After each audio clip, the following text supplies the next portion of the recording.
Fuego. Fuego. It's hot. You know, just seems like every day, right? You almost count on him hitting one. And I think in that kind of thing, pitchers are trying to make pitches, and you're trying to make pitches. Sometimes you holding on to it too long. You know, you don't want to do this or don't want to do that. And leaving some stuff there to hit. And he's not missing it. Even with bases occupied, as a manager, is it still tough to pitch to a guy when he's that hot? Well, it's tough to. You got Yelly back there too, and I think people respect that. You know what kind of hitter he is, and know that's not an easy out. So, you know, you got to try to go after people at a certain time. Can't walk, you know, unless he's just doing crazier things than this. I think. And even I think with the stat they sent out, 19 of these homers have put you in front. You know, so they're not just.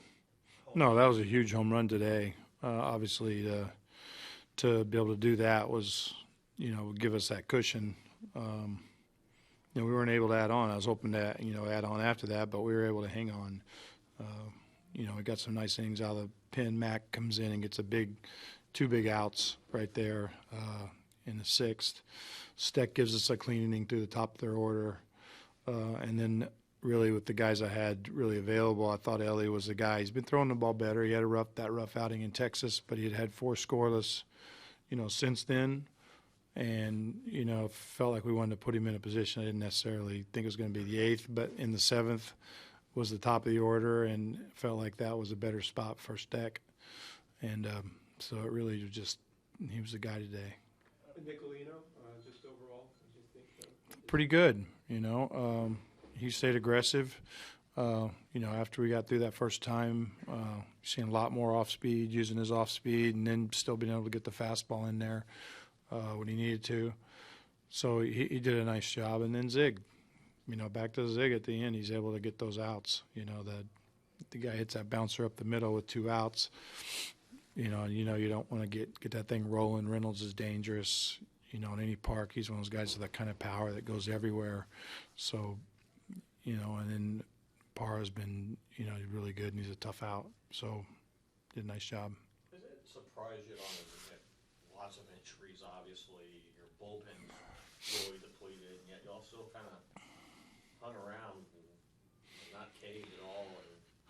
Well, you know, we had some guys that were struggling early, you know, Zig and Taz, who kind of were out for a while. And when they came back, they've been really good. You know, so I think that's what people envisioned when you seen the beginning of the season was, you know, Zig, Taz being good, then Claw and Phelpsy and AJ. So it's what people envisioned for this bullpen. It didn't quite work out like that, you know, early on.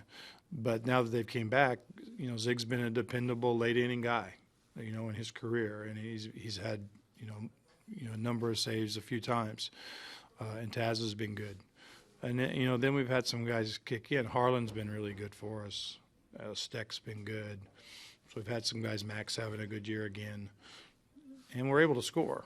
That's one of the things. I mean, I think when you look at this club, you still look at a lineup and an offense, even really a little depleted, that can put some runs up. And if we can stay in games, we can give ourselves an opportunity to hit a ball at the ballpark or score some runs. Donnie, with Ozo, is this just simply that movement that, you know, towards second? Is that automatically, you know, on that play? Yeah, that little flinch, and that's what we talked about. He said, I didn't take a step, and I'm just like, if you even make any kind of movement towards second, just go and get back to the bag. And so another, you know, learning moment for him. He didn't feel like he took a step. So, but when the ball's rolling away, you don't take any chances if you felt like you made any kind of movement there.